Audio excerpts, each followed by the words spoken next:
جناب سرور نگینوی صاحب سے گزارش کی جا رہی ہے بہت ادب کے ساتھ تشریف لے آئیں. اور ہمارے کچھ شعراء ہیں سریندر چترویدی صاحب, میکش امروہی صاحب, ظاہر بھارتی صاحب اور محترمہ شبنم صدیقی.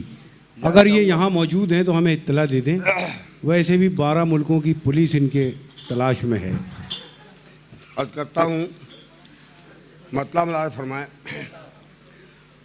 وہ جنگلوں میں بہاروں کی آس رکھتا ہے, وہ جنگلوں میں بہاروں کی آس رکھتا ہے, عجیب شخص ہے کیسی وہ پیاس رکھتا ہے. عمران عظیم صاحب مطلب پڑھا میں نے کہ وہ جنگلوں میں بہاروں کی آس رکھتا ہے, عجیب شخص ہے کیسی وہ پیاس رکھتا ہے. اور ملا وہ مجھ سے تو پھر یہ بھی انکشاف ہوا, ملا وہ مجھ سے تو پھر یہ بھی انکشاف ہوا. وہ چاہتوں کو میرے دل کے پاس رکھتا ہے, اور اسی کا جسم ہے, اسی کا جسم ہے زخمی, ہے پاؤں میں چھالے, جو تیرے قدموں میں دل کی احساس رکھتا ہے, جو تیرے قدموں میں.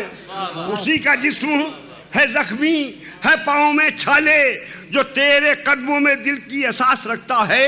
اور عمران عظیم حوالے کر رہا ہوں شعر کہ لگا کے تہمتیں پاگل بنا دیا تھا جسے, لگا کے تہمتیں پاگل بنا دیا تھا جسے, وہ شخص اب بھی مکمل حواس رکھتا ہے, وہ شخص اب بھی مکمل حواس رکھتا ہے, اور مہکتا رہتا ہے اس واسطے دل سرور, وہ تیری یادوں کو ہر وقت پاس رکھتا ہے, وہ تیری یادوں کو ہر وقت. کیا کہنے ہیں بھائی سرور صاحب, واہ واہ واہ.